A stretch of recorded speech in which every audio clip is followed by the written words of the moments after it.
Okay, see, we're boiling away here. You're probably seeing this about a week or so late, as you know, I'm just barely now getting a chance to upload the wrap up 2019, you know, building the little Sugarhouse series. You know, everything came in so late that I just had to get down to business and really couldn't you know, do what I needed to do and video too. So anyways, this will be the last installment. Hope you enjoy it.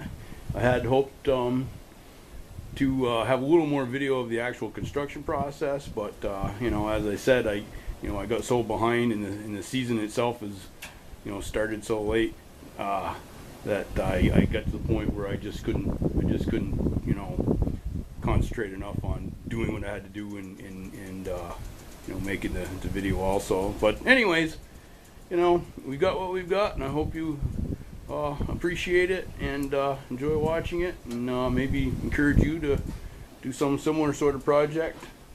You know, maple sugar, if you're in an area where you can do it, is probably the perfect sweetener. They say it's one of the only sugars that metabolizes in such a way that you know, it doesn't bother diabetics. It's just chock full of nutrients and minerals. I think in my last year's maple sugar video, I'd stated that the Indians and early pioneers, a lot of times they would almost live off it for the last few weeks of winter because their winter stores were used up, and you know, new stuff hadn't sprouted yet. So it's very important to your diet, very important in a lot of ways. And if you can, you know, any way you can break yourself from that corporate stranglehold, you know, do it now while you've got the resources to do it. You know, if you wait till it's too late, you know, you'll be outside, you know, trying to boil sap in a bucket or something, which, you know, is pretty much how I started doing it, and progressed to this, you know, as my means allowed.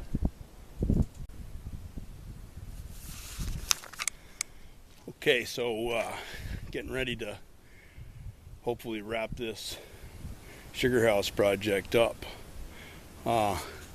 Since my last video on it, got the framework for the vent on the roof pretty much done. We moved with quite some effort, I might add, the arch into here. We actually pulled it from where it was over there by the camper with a winch on some skids over what was left of the ice pack. And it was rained and snowed and everything that day, and we got soaked. Luckily I had my uncle to help me. So I'm in the process of putting up a temporary smoke pipe. I'm gonna wire it up there, you know, so it's not anywhere near any of that wood. Ultimately there's going to be a straight stack going up through the roof, but you know, I just got to get this done and get boiling, because I've got probably a couple 100 gallons of sap sitting and waiting right now. So no more fooling around. We're gonna put it through there temporarily.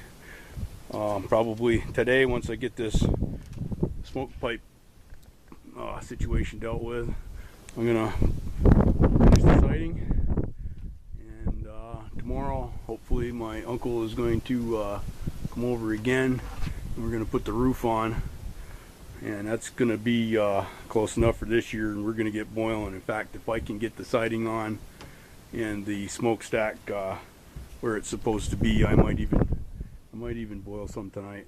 I don't know. That remains to be seen.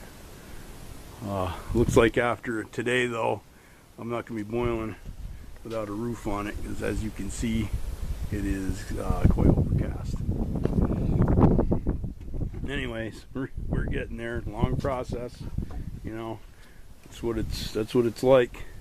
You know, unless you have unlimited time and unlimited money, this is how you got to do things. You know, I think a lot of people, you know, myself included, want to put things off until they can, you know, do the whole thing exactly the way they want to. But I'll tell you, you get more done if you do it when you can with what you've got. And that applies to everything, and that's a skill that's going to come in handy, you know, if it all hits the fan here one of these days. Because you aren't going to have unlimited means and unlimited time. You're going to have what you have. So might as well get used to working that way now. But anyway, onward we go. So after a day and a half, my uncle helping me to get the rest of the siding and the roof on. Basically all that's left now is some of the trim work and finishing touches. Close it in. I gotta work on the vent up there, but I think for right now I'm gonna call it good enough. I'll probably just maybe put some plastic or something over the windows for now to keep the wind out. Got the pipe somewhat situated there.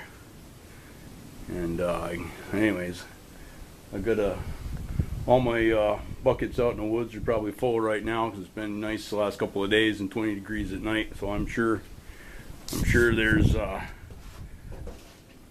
probably that much more sap again if I went and collected it all.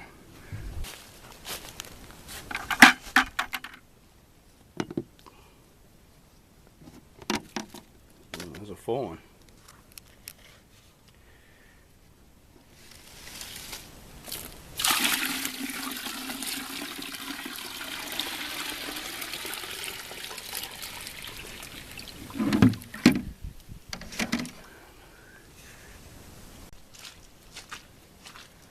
Here we go, the first boil in the rough shell of a new Sugarhouse. Look at that fire. Yep. Lots of steam. That's what we like to see. They say it takes from cold sap to your first finished syrup. They say you know, it takes around 6 hours, and then, you know, it gets more frequent after that. But yeah, with my little setup, I think your first one takes a little longer than that. But I don't know. I've never, you know, I've always been out in the wind doing it before, so I guess we'll find out.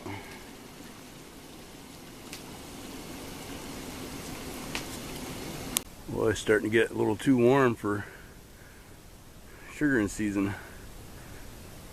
Oh, glad I got the boiling going strong now, but so far, you know, still getting good quality sap. So we're gonna keep on chugging.